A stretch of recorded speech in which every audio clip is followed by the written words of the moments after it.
Pokemon has become a predictable franchise. Its rigid release schedule means there are scant few surprises for hardcore fans. Said release schedule is also the cause for the lack of polish each game has on it, but that's Game Freak's own fault for not being able to give up their cross-media marketing strategy. So, following the release of Scarlet and Violet's upcoming DLC expansion packs, what can we expect from the next installment of the franchise? Well, if we're following the methodical release schedule of past years, then the next logical step is a black and white remake. This is frankly quite terrifying for me. We've seen in recent years Game Freak's lack of polish across its recent titles. That's not to say they're bad games or that they're boring, but they've all had a held together with strings sort of vibe. And the reason I'm scared this time is because it's finally time for my first generation of Pokemon to be put on the chopping block.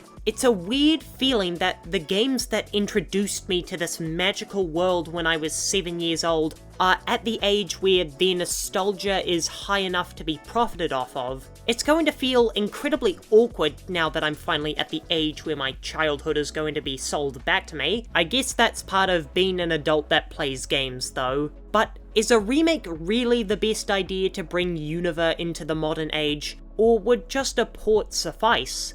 What's likely going to happen is Game Freak's going to outsource the black and white remakes to ILCA due to how immense the scope of current Pokemon titles have gotten and how much Brilliant Diamond and Shining Pearl sold. I can only hope that if this is the case, the chibi style isn't reused for black and white, as these games feature much heavier themes than found anywhere else in this franchise, and attending what is essentially a Pokemon clan rally isn't going to be hit hard if it's made by Duplo. Black and White are just far more serious games than Diamond and Pearl, so it would be jarring to have the games about the nature of free will, the value of truth and ideals, and seizing your own destiny to be presented with a toy-like sheen over it.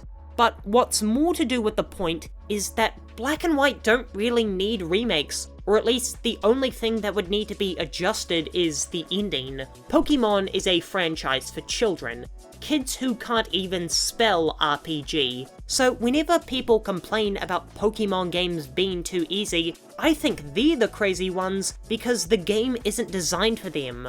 The post-game is where adults can get into Pokemon, playing online in the battle facilities, the high-level raids. This is the content made for adult fans of Pokemon, while the main campaign has to be easy so that the 6-year-olds can get through it with their cutest Pokemon in order to keep them liking the franchise. And Black and White are the start of Pokemon's transition, or descent, depending on your point of view, into accessibility. As a child, I vividly remember my first Pokemon playthrough with great embarrassment. I thought when I used Tail Whip, I was making it rain on my opponents, not lowering their stats. I remember doing the first gym over 20 times because I couldn't figure out how to save the game after the tutorial. I remember not catching any Pokemon because I thought I was only allowed 6 for the whole game and couldn't catch any more after that. So this naturally led to me only using my starter for every battle because it was my favourite. And on that playthrough, the one done by an idiotic child who didn't even know how or understand the value of using a potion, I made it all the way to the Elite Four using nothing but my Emboar, and the only reason I couldn't beat the Elite Four is that Caitlyn hard countered me with her entire team. I recently played through Pokemon Black again for another video, and while not as breezy as Sword and Shield, it's by no means a difficult game until the end, where there's a big level jump compared to where you should be if you're spreading your XP throughout your team. What's more, I feel like it's the only game in the franchise that could only be made worse with a remake, because Pokemon Black and White have some of the best sprite work in history. The thick black outlines around each Pokemon make it stand out so much, as well as the animations and emotes when the Pokemon is idly standing are simply gorgeous. While I think X and Y are the prettiest games in the franchise, I also think Black and White are the best looking ones, no questions asked.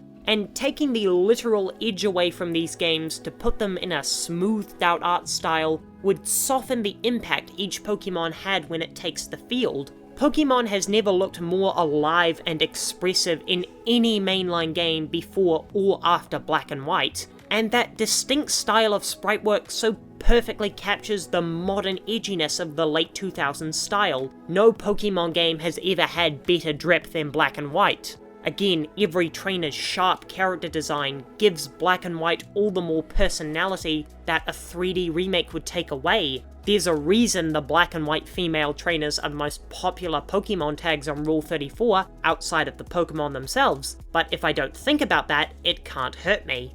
Pokemon Black and White are going to be remade next year. There's no escaping that inevitability, no matter how much I dread it. I've taken great pleasure in watching older Pokemon fans bemoan the changes made in recent remakes, but now it's my childhood on the chopping block and I couldn't be more nervous. I feel like Black and White are the two games that could never work in a 3D environment, but perhaps if whoever is developing the game uses a more distinct and hard-edged style of 3D akin to Borderlands, then maybe Black and White can deliver the same emotional impact it did to me onto a whole new generation.